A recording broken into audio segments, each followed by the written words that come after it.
அம்மா ஒரு லக்கி சாம் அப்படி சொல்கிறாங்க. ஒன்று பொருளாதாரத்தில் கஷ்டப்படுவாங்க, இல்லை ஃபேமிலியில் கஷ்டப்படுவாங்க, இல்லை மனைவி கஷ்டப்படுவாங்க. சனி பகவானை பொறுத்த வரைக்கும் ஏதாவது ஒன்று கிடைச்சது ப்ளஸ் ஆனால் இன்னொரு விஷயத்தில் மைனஸ். பட் கடவுள் நம்பிக்கைன்றதுன்னா நீ எனக்கு ப்ரூஃப் பண்ணிக்காமி நான் அந்த கடவுளை நம்புறேன்னு சொல்கிறேன். இப்போ பிறந்து கொஞ்சம் காலத்துலேயே அப்பாவோடைய வளர்ச்சியிலையோ இல்லை அப்பாவோடைய ஹெல்த்லேயோ ஒரு சின்ன வீணாக இருந்தாலும் ஆரோக்கியமாக இருக்கக்கூடியவங்க இந்த செவ்வாய் தசை வரும்போது அப்படியே வீக் ஆகிடுவாங்க.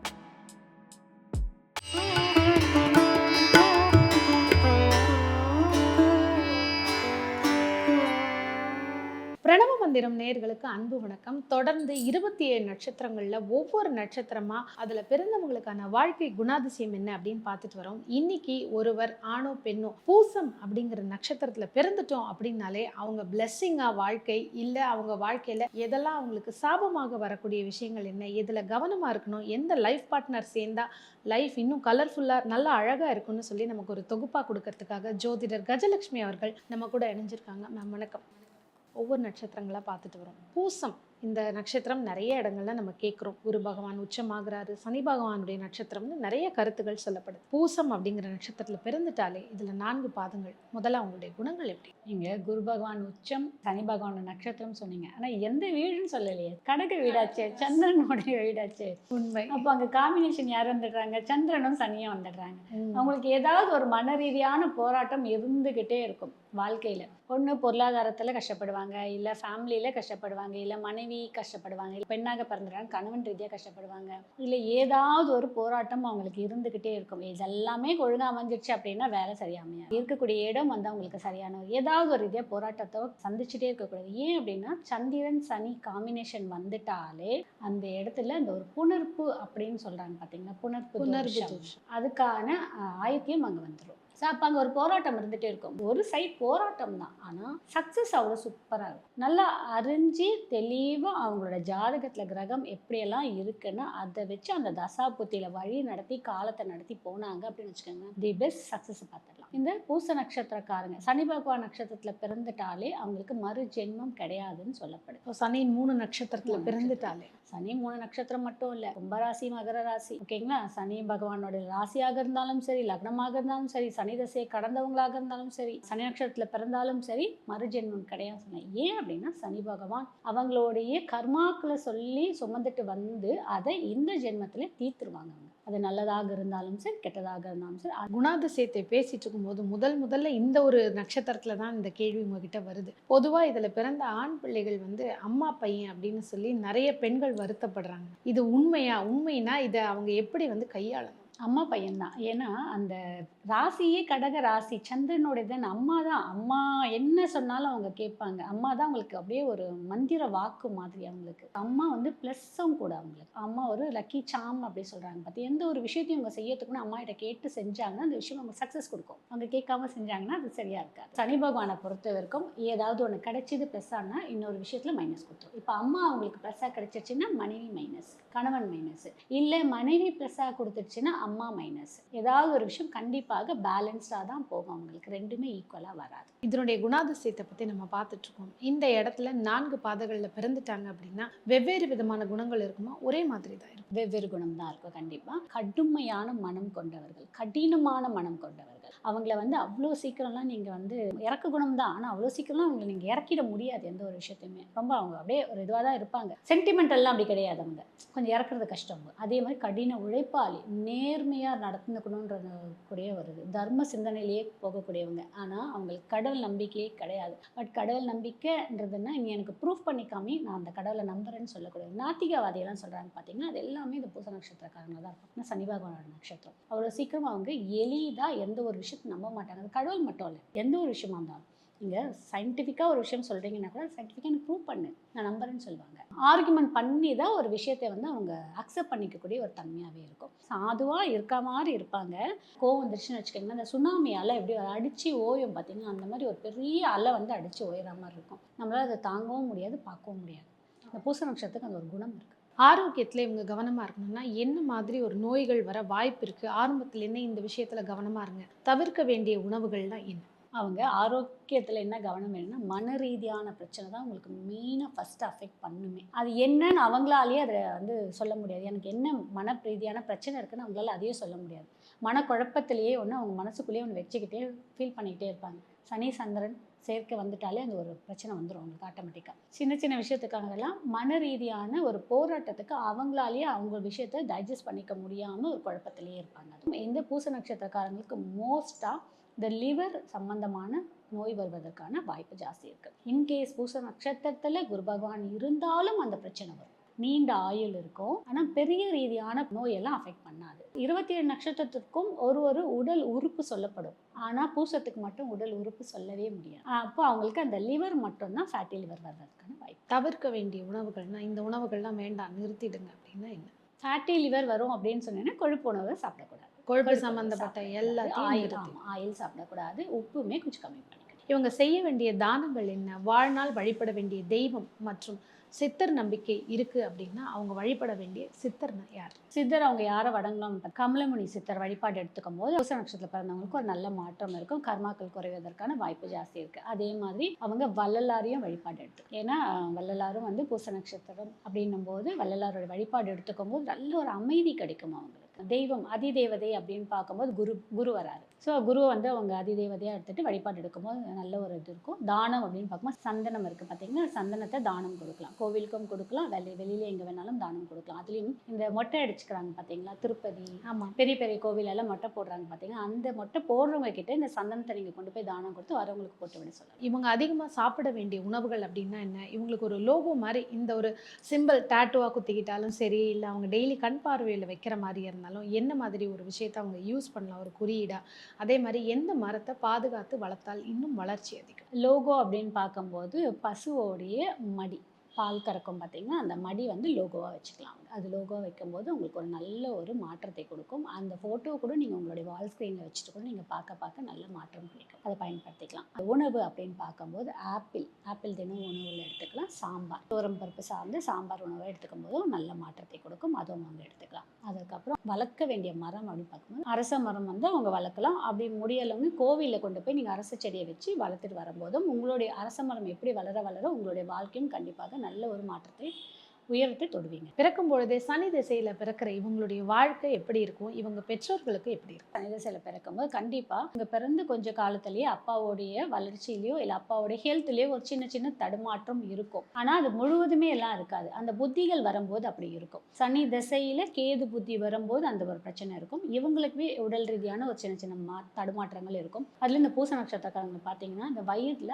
ஆப்ரேஷன் பண்ணியிருப்பாங்க. இந்த சின்ன குழந்தைங்களுக்குலாம் பாத்தீங்கன்னா உணவு டைஜஷன் ஆகல, குடல் வந்து ஒட்டி போயிருக்கு, இந்த மாதிரி ஆப்ரேஷன்லாம் பண்ணியிருப்பாங்க பார்த்தீங்கன்னா பூச நட்சத்திரத்தில் பிறந்தவங்களாக தான் இருப்பாங்க அந்த குழந்தைங்க. அந்த குழந்தைங்களுக்கு இந்த மாதிரி வர்றதுக்கான இந்த சனி தசையில் வாய்ப்பு இருக்குது. அதுலேயும் சனி கேது புத்தி வரும்போது அந்த வாய்ப்பு இருக்குது. சனி தசையில் செவ்வாய் புத்தி வரும்போது கண்டிப்பாக கத்தி வச்சு சர்ஜரி பண்ணக்கூடிய வாய்ப்புகள் இருக்குது. அப்படி இல்லை அப்படின்னாலும் இந்த ஆண் குழந்தைகளாக இருந்தாங்கன்னா யூரின் போகிற இடத்துல இந்த டிஷ்யூஸ் ரிமூவ் பண்ணுறாங்க பார்த்தீங்கன்னா அந்த மாதிரி சர்ஜரி வைக்கிறதுக்கான வாய்ப்பும். ஏதோ ஒரு சர்ஜரி இந்த புக்தி காலங்களில் நடக்கும், கவனமாக இருக்கும். ஏன் அப்படின்னா இந்த பூச நட்சத்திரம் 8வது நட்சத்திரம். ஆமாம், ஓகேங்களா. அப்போது இந்த வயிறு சார்ந்த பிரச்சனையும் இந்த ஆண் குழந்தைங்களுக்கு இந்த மாதிரி பிரச்சனைலாம் கொடுக்கும். இந்த தசையும் ரொம்ப பெரிய தசைன்னும் போது பெண் பிள்ளைகள் ஏஜ் அட்டன் பண்ணுறதுக்கான வாய்ப்புகளும் நமக்கு நிறைய இருக்கும். ஏஜ் அட்டன் பண்ணிட்டாலும் உடனே அந்த குழந்தைங்களுக்கு வந்து மாதவிடாயெல்லாம் கரெக்டாக வருமா வராதான்ற ஒரு கொஷின் மார்க்ஸோடய இருக்கும். 8ன்னும் போது உங்களுடைய மர்ம உறுப்புகளை சொல்லக்கூடிய இடமாக தான் இருக்கும். அடுத்து வரக்கூடிய புதன் தசை, இது வந்து படிப்பு, அதே மாதிரி தொழில், நிறைய பேருக்கு திருமணமும் இந்த டயத்தில் அமையறதுக்கான வாய்ப்புகள் இருக்கும். எப்படி இருக்கும் இந்த புதன் தசை? புதன் சனி சேர்க்கை வந்துடும். அப்போ அங்கே என்னென்னா இவங்க ரொம்ப லோன்லியாக ஃபீல் பண்ணுவாங்க. பூச நட்சத்திரத்துக்கே பார்த்தீங்கன்னா பெருசாக நண்பர்கள் அவ்வளோவா இருக்க மாட்டாங்க. இருந்தாலும் 1-2 நண்பர்கள் தான் இருப்பாங்க. அவ்வளோ சீக்கிரம் யாரோடையும் வந்து கலகலகலகலன்லாம் பேச மாட்டாங்க. ஒரு எண்டு வந்து ரொம்ப அடாவடியாக இருக்கக்கூடிய ஆளும் இருப்பாங்க. அது 1-2 பேர் தான், எல்லாருமேலாம் அப்படி கிடையாது. அப்போ இங்கே புதன் சனி வரும்போது என்ன ஆகும்னா கல்யாணம் பண்ணாலுமே கூட அவ்வளோ சீக்கிரம் ஹஸ்பண்டோட அட்டாச் ஆவாங்களா, ஒய்ஃபோட அட்டாச் ஆவாங்களா அப்படின்றது. பூச நட்சத்திரம் மட்டும் கல்யாணம் பண்ணும்போது கரெக்டாக மேட்சிங் ஆகிற நட்சத்திரம் பார்த்து கல்யாணம் பண்ணாங்கன்னா சரியா. திருமணத்தில் இவங்களுக்கு இணைக்கக்கூடாத நட்சத்திரம் என்ன, இணைக்க வேண்டிய நட்சத்திரம் என்ன? இவங்களுக்கு இணைக்கக்கூடிய நட்சத்திரம் அப்படின்னு பார்த்தோம்னா கேதுவோட நட்சத்திரம் இணைக்கலாம், செவ்வாவோட நட்சத்திரம் இணைக்கலாம், ராகுவோட நட்சத்திரம் இணைக்கலாம். சனி பகவானுக்கு ராகுவோட நட்சத்திரம் இணைக்கும் போது நல்லாவே இருக்கும். புதனோட நட்சத்திரத்துலையும் பார்த்தீங்க அப்படின்னா கேட்டை நட்சத்திரம் இணைக்கலாம், ரேவதி நட்சத்திரம் இணைக்கலாம், ஆயிலும் இணைக்கக்கூடாது. ஸோ இந்த 4 கடவுளினுடைய நட்சத்திரங்கள் இருக்கிறவங்கள கண்டிப்பாக இணைத்தால் வாழ்க்கை அப்படிங்கிறது நல்லா இருக்கும். அடுத்ததாக வரக்கூடிய 20 வருட சுக்கிர தசை, கிட்டத்தட்ட ஒரு 35லேருந்து இவங்களுடைய அந்த வாழ்க்கை இருக்கும். 30 வயசு சராசரின்னு எடுத்துக்கிட்டோம்னா இந்த சுக்கிர தசை பொதுவாக இவங்களுக்கு அள்ளி கொடுக்கக்கூடிய திசையாக இருக்கா, பாடம் கொடுக்குற திசையாக இருக்கு? சுக்கிர தசை வந்து நல்லாவே இருக்கும். பிள்ளைங்க பிறப்பாங்க, குழந்தைங்க இருப்பாங்க, குழந்தைங்க நல்லா ஒரு சுட்டியாக இருக்க மாதிரி ஒரு இது, குழந்தைங்களை பேஸ் பண்ணி அவங்க வாழக்கூடிய தன்மையாகவும் இருக்கும். குழந்தைங்களால இவங்களுக்கு ஒரு பேர் புகழ் கிடைக்கிறதுக்கான வாய்ப்புகளும் இருக்குது. பெண் பிள்ளைங்களா இருக்காங்க, ஆண் பிள்ளைங்களா இருக்காங்கன்னா இவங்கள இந்த பிள்ளைங்க வந்து கலைத்துறையில் விடுறதுக்கு சில ஆக்டிவிட்டீஸ் கற்றுக் கொடுத்து அந்த குழந்தைங்களையே கொண்டு வெளியில் போயிட்டு ஸ்போர்ட்ஸில் விடுறதுக்கு, மியூசிக்கில் விடுறதுக்கு அதுக்கெல்லாம் ரொம்ப ஆர்வம் காமிச்சு பண்ணுவாங்க. ஏன்னா எனக்கு தான் அதெல்லாம் கிடைக்கல. ஏன்னா சனி தசையில் இருந்தவங்க அதெல்லாம் பெருசாக நாட்டம் காமிக்க மாட்டாங்க. அவங்களுக்கு அந்த கலைத்துறையெல்லாம் பெருசாக நாட்டம் இருக்காது அவங்களுக்கு. அவங்களோட பிள்ளைகளுக்கு அவங்களுடைய ஆசையெல்லாம் நிறைவேற்றி பார்க்கணும் அப்படின்றது அவங்க அது வந்து இந்த சுக்கிர தசையில் தான் லக்ஸரியாக குழந்தைங்கள வளர்க்கணும், லக்ஸரியாக செய்யணும், குழந்தைங்களுக்கு படிப்பு ஆக்டிவிட்டீஸு இவங்களுமே அவங்களோட சேர்ந்து கொஞ்சம் என்ஜாய் பண்ணுவாங்க. அந்த குழந்தைங்கள கொண்டு போய் அவங்க ஒரு கிளாஸில் விடும்போது அதை இவங்க வெளியிலேருந்து பார்த்து என்ஜாய் பண்ணுவாங்க. அந்த மாதிரி சந்தோஷத்தை தான் இந்த பூச நட்சத்திரம் அனுபவிக்கும். நிறைய பேருக்கு இந்த ஒரு 45 வயதுங்கும் போது ஆரோக்கியத்தில் எதில் கவனமாக இருக்கும்? சுக்கிர தசையில் சுகர் வந்துடும், பிபி வந்துடும், கொஞ்சம் கவனம் கண்டிப்பாக வேணும். கூட கெட்ட பழக்கங்களும் வந்துடும். அதில் ரொம்ப ரொம்ப கவனம் வேணும். சனி சந்திரன் சேரும்போது ஏதோ ஒரு மன அழுத்தம் ஏதாவது ஒரு தசையில் கண்டிப்பாக வந்துடும். அது இந்த சுக்கிர தசையில் வரும்போது என்ன ஆகும்னா கெட்ட பழக்கத்தை கற்றுப்பாங்க. பெண்களுடைய சவகாசம் வந்துடும், இல்லை போதை பழக்கம், ஏதாவது ஒரு ரீதியான கெட்ட பழக்கத்தை கற்றுக்கிறதுக்கான வாய்ப்புகள் இருக்கு. இப்போ இதுலேருந்து விடுபடக்கூடிய தசை அப்படின்னா அடுத்து வரக்கூடிய இந்த சூரிய தசையில் வாழ்க்கையில் மாற்றம் வருமா அப்படிங்கிற ஒரு கேள்வி இருக்கு. சூரிய தசை உங்களுக்கு நல்லா இருக்கும். பட் சூரியன் அவங்களுக்கு எங்கே இருக்காருன்றதை நம்ம பார்க்கணும். ஏன்னா சூரியன் தசை வந்து இவங்களுக்கு ஒரு மாற்றத்தையும் கொடுக்கும், ஏற்றத்தையும் கொடுக்கும். கண்டிப்பாக அப்பாவோட ஹெல்த் மட்டும் கொஞ்சம் கவனம் வேணும் இவங்களுக்கு. ஏன்னா ஆல்மோஸ்ட் இவங்களுக்கே ஒரு சட்டன் ஏஜ் வந்துருவாங்க. இவங்களோட அப்பாவுக்கு ஒரு ஏஜ் இருக்கும். அப்பான்னு இல்லை, சூரிய தசையை பொறுத்த வரைக்கும் அப்பா அம்மா இவங்களோட மூத்தவர்களுக்கும் கை வைக்கிறதுக்கான வாய்ப்பு இருக்கும். ஹெல்த் ரீதியாக மூத்தவர்னா அண்ணன் அக்கா அப்படிலாம் இருக்காங்க பார்த்தீங்கன்னா, சூரியனாலே அப்படி ரிலேஷன்லையும் கனெக்ட் ஆகக்கூடிய ஒரு இது. ஸோ அதில் கொஞ்சம் கவனம் வேணும். கண்டிப்பாக இவங்க வாழ்க்கையில் அடுத்த கட்ட ஒரு நல்ல இடத்துக்கு போவாங்க. ஒரு பிஸ்னஸில் இருக்காங்கன்னா இன்னொரு பிரான்ச்சஸ் போடுறதோ, ஒரு உயர் பதவியில் இருக்கிறது. 2வது கடகம், அங்கே வந்து குரு உச்சம், இங்கே சூரியன் வரும்போது என்னாங்கன்னா உயர்தர மனிதர்களால் தொடர்புகள் வரும். பூச நட்சத்திரம் நிறைய பேர் அரசியலில் இருப்பாங்க. அப்போது இந்த சூரிய தசை தான் அவங்களுக்கு கை கொடுக்கும். கிட்டத்தட்ட ஆல்மோஸ்ட் பார்த்தீங்கன்னா ஒரு 50, 52, 55 அந்த ஏஜ் கிட்ட வந்துருவாங்க அவங்க. அப்போ அவங்க அரசியலில் கால் ஊன்றதுக்கான வாய்ப்புகள் ஜாஸ்தி. நிச்சயமா கவனமாக இருக்க வேண்டிய முக்தி காலங்கள். இந்த சூரிய திசையில் அப்படின்னு பார்க்கும்போது செவ்வாய் பற்றி கவனம் வேணும். ரொம்ப கோபம் வரும். நம்ம பேசக்கூடிய வார்த்தைகள் ரொம்ப தாறுமாறாக பேசுவாங்க. அதில் வந்து ரொம்ப கவனம் வேணும். ரொம்ப வெறியாக பேசுவாங்க. அதில் ரொம்ப கவனம் வேணும். செவ்வாய் திசை செவ்வாய் புத்தி ரொம்ப கவனம் வேணும். சூரியனில் கேது கொஞ்சம் கவனம் வேணும். சூரியனில் ராகு நல்லா இருந்துட்டாருன்னா, நான் இப்போ சொன்ன பார்த்தீங்கன்னா அந்த பதவி எல்லாம் அவங்க எதிர்பார்க்காம ஆட்டோமேட்டிக்காக இவங்களை ஒரு உயர் பதவியில் கொண்டு போய் குறைச்சிடும். சூரியன் ராகு நல்ல ஒரு காம்பினேஷன் வந்து நல்ல ஒரு பொசிஷன் போய் உட்காந்துருவாங்க. ஓகே, அடுத்து வரக்கூடிய சந்திர திசையில் ஒருவேளை அவங்க தாயார் இருந்தாங்க அப்படின்னா தாயாரினுடைய உடல்நிலை இருக்கும். அதே மாதிரி இவங்களுக்கும் எப்படி இருக்கும் முன்னேற்றங்கிறது? ஏன்னா சந்திரனுடைய வீடு நீங்கள் சொன்னாப்புல. ஸோ அந்த சந்திர திசை எப்படி இருக்கும்? பொது வாழ்க்கையில் வந்தவங்க ஓகே. பொது வாழ்க்கையில் வராமல் சந்திர திசையில் சில பேர் இருப்பாங்க பார்த்தீங்கன்னா, அவங்க இந்த தாயாரோட ஹெல்த்தோ இழப்போ பார்த்ததுக்கப்புறம் என்ன ஆகும்னா ஒரு மாதிரி டிப்ரெஷனுக்கு போயிடுவாங்க. பொது வாழ்க்கையில் இருக்கிறவங்க கொஞ்ச நாள் அப்படி இருந்துட்டு திரும்ப வேறு வழி இல்லைன்னு அப்படியே வெளியில் ரொட்டேஷன் வந்துடுவாங்க. பட் இதை தாண்டி இருக்கிறவங்க ஒரு ரீதியான அழுத்தத்திலேயே இருப்பாங்க. கண்டிப்பாக மன ரீதியான போராட்டம் கண்டிப்பாக இருக்கும். அப்போ தான் சிந்திப்பாங்க, சிந்தனைகள் ஜாஸ்தி வரும், கொஞ்சம் அமைதியாகிடுவாங்க. ஆர்ஃபனேஜ் டொனேஷன் இதெல்லாம் பண்ணுறாங்க பார்த்தீங்களா, இந்த சோஷியல் ஆக்டிவிட்டிஸ்க்குள்ளே உள்ளே வர ஆரம்பிச்சிடுவாங்க. பூச நட்சத்திரத்தில் சந்திரதசையில் நிறைய பேர் ட்ரஸ்டெல்லாம் ஆரம்பிப்பாங்க. அம்மா பேரில் ட்ரஸ்ட் ஆரம்பிக்கிறேன், அம்மாவுடைய பேரில் வந்து நான் மருத்துவ படிக்க வைக்கிறேன், ஸ்கூல் படிக்க வைக்கிறேன், ஆர்ஃபனேஜ் நடத்துகிறேன், இதெல்லாமே நிறைய பேர் பண்ணுவாங்க. அடுத்து வரக்கூடிய செவ்வாய் திசை 60 வயதை தாண்டி இருக்கக்கூடிய இந்த நபர்களுக்கு இந்த 7 வருட செவ்வாய் திசை ஆரோக்கியம் நீங்கள் சொல்கிற மாதிரி ஏதாவது பெரிய லெவலில் கை வைக்குமா, இல்லை அப்போ தான் இன்னும் கொஞ்சம் சொத்துக்கள் வாங்கக்கூடிய ஒரு வளர்ச்சி இருக்குமா? செவ்வாய் திசையில் வந்து இவங்களுக்கு என்ன அப்படின்னா மரபணு நோயெல்லாம் வருவதற்கான வாய்ப்பு ஜாஸ்தி இருக்குது. இப்போ நான் ஆரம்பத்தில் என்ன சொன்னேன், பூச நட்சத்திரம் பொறுத்த வரைக்கும் லிவர் சம்பந்தமான வியாதி வரும்னு சொன்னேன்.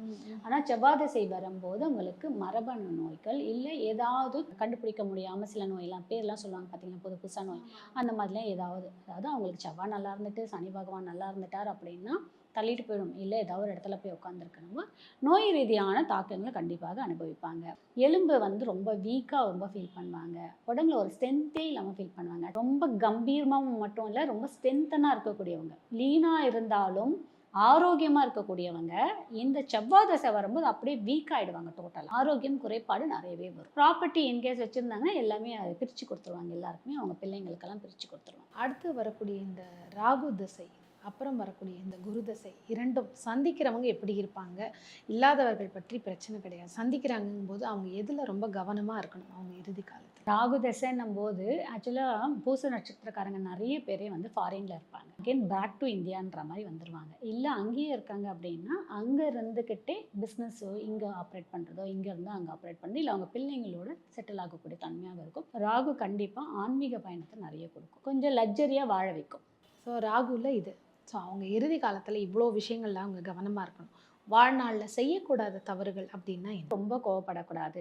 அதே மாதிரி இவங்க கொஞ்சம் கடுமையாக இருப்பாங்க பார்த்தீங்களா, அதாவது இலகுன மனசெல்லாம் இருக்காது, ரொம்ப கடுமையாக இருக்குவாங்க. அதை மட்டும் கொஞ்சம் கம்மி பண்ணிக்கணும். அவங்க பார்க்க சாதுவாக இருப்பாங்க, அவங்க சாதுலாம் கிடையாது, டெரராக இருக்கக்கூடிய ஆட்கள். ஸோ அதை மட்டும் கொஞ்சம் கம்மி பண்ணிக்கணும். கடவுள் நம்பிக்கை அவங்களுக்கு இருக்காது, அதை கொஞ்சம் மாற்றிட்டு கடவுள் நம்பிக்கை வைக்கும்போது இன்னும் நிறைய வாழ்க்கையில் நிறைய வளர்ச்சிகளை பார்க்கலாம். கடும் உழைப்பாளியும் கூட, என்னதான் வந்து சனி பகவானுடைய நட்சத்திரமாக இருந்தாலும் கண்டிப்பாக உழைக்கக்கூடிய தன்மை இருக்கும். நேர்மையாக சம்பாதிக்கணும், நேர்மையாக வாழணும்னு நினைக்கக்கூடிய ஆட்கள் அவங்க. பார்த்துட்டு இருக்க நேயர்கள் உங்களுக்கு எந்த அளவுக்கு இந்த குணாதிசயங்கள் ஒத்து போயிருக்கு அப்படிங்கிறதையும் கமெண்ட்ஸில் பதிவிடுங்க. நிறைய பேருக்கு ஷேர் பண்ணுங்கள், சேனலில் சப்ஸ்கிரைப் பண்ணிட்டு பாருங்கள். இதே போல் அடுத்த ஒரு நட்சத்திர பதிவில் உங்களுக்கு வாழ்க்கையில் எந்த மாதிரி ஒரு மாற்றங்கள் வரும் அப்படின்னு சொல்லி அழகாக முத்தான பதிவு கொடுத்த மேடம்க்கு நன்றி, வணக்கம்.